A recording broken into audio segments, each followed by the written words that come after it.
Mamãe, não quero ser prefeito, pode ser que eu seja eleito, que alguém pode querer me assassinar. Último bloco do Sobre Todas as Coisas desta noite, que fala sobre justiça. Nós estamos aqui com 3 especialistas tentando entender um pouquinho toda essa discussão em torno de segunda instância, foro privilegiado.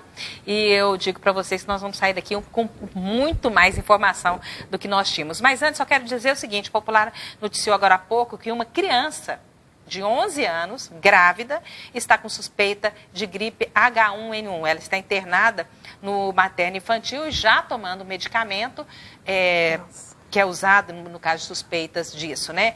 Muito estranha quando a gente vê uma criança, 11 anos, a nota fala até uma coisa interessante, que o Conselho Tutelar já foi acionado para entender essa situação de uma menina de 11 anos. A questão da gripe fica até em segundo plano aqui com a notícia dessas, né? Tem uma participação do Marcelo Amaral e a pergunta é para o doutor Rafael. O senhor acha que o Brasil está na contramão de outros países em relação ao foro privilegiado e a discussão sobre a execução da pena em segundo grau? Acho que sim. Acho que, infelizmente, o sistema criminal brasileiro tem criado várias jabuticabas. O Brasil quer ser diferente do mundo inteiro. Né? Só para deixar claro um dado. Dos 124 países filiados à ONU, só o Brasil traz essa discussão da prisão em segunda instância. Todos os demais admitem a prisão ou após a primeira condenação, ou após a segunda condenação. Nenhum lugar do mundo se cogita em 4 instâncias. Isso é surreal, você imaginar. E eu digo mais, eu digo que exigir que a pena só seja executada após a apreciação do último recurso, mas a dúvida é qual é o último recurso? O réu nunca se conforma. Se ele puder interpor um recurso atrás do outro, ele vai interpor. O que a gente vê? O Luiz Estevão foi condenado após 60, 70, 80 recursos.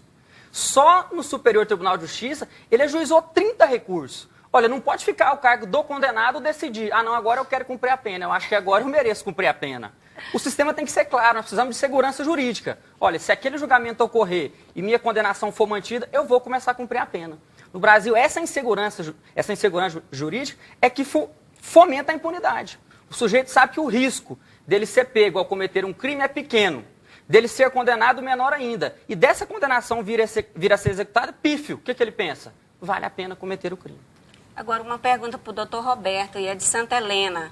A Débora Duarte, ela pergunta: a lei da ficha limpa tem como premissa combater a corrupção eleitoral e filtrar os candidatos. Como que o eleitor identifica quem é quem? Porque tem muitos candidatos querendo se eleger e é sabidamente que são ficha suja, ela diz. Obrigado pela pergunta. Digamos assim, a definição de ficha suja, ela vai ser declarada pela Justiça Eleitoral.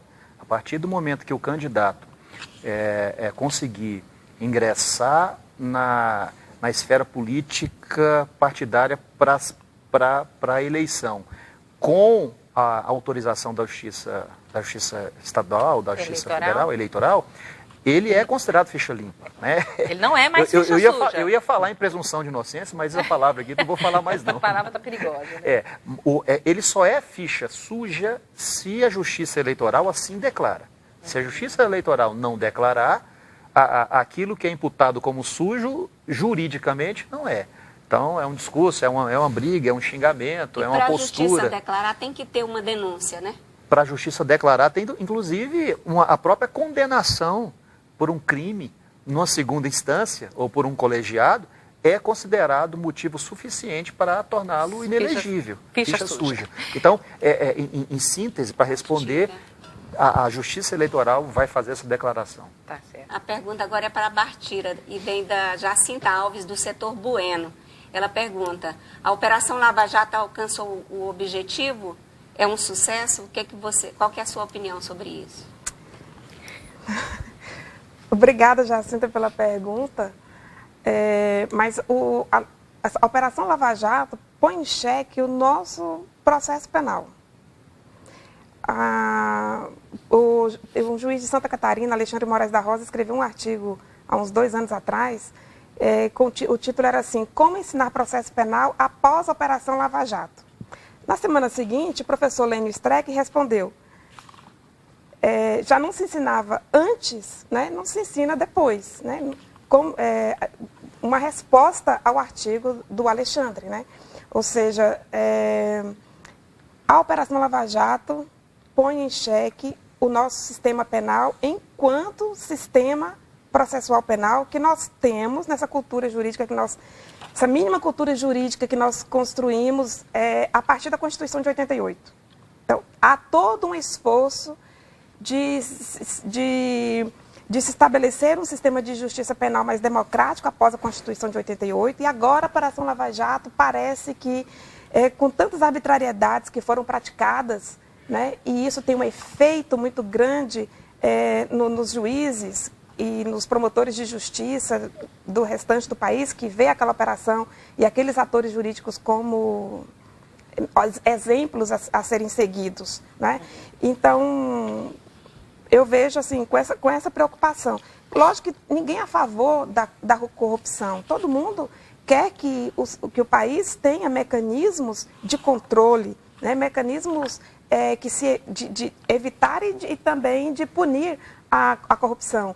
Agora, isso não pode ser à custa do sistema de garantias, né, dos direitos individuais do cidadão. Certo. O nosso tempo acabou, mas eu vou deixar você fazer a pergunta, mas eu não posso encerrar sem fazer aquela pergunta que eu deixei no final do último bloco, né? A Dodge, mais uma vez hoje, pediu para que seja julgado, realmente, coloca em votação, né, a liminar lá, o pedido lá do Demóstenes ser ou não candidato, né? O que vai acontecer agora? Se ele pode ou não ser candidato, perdão.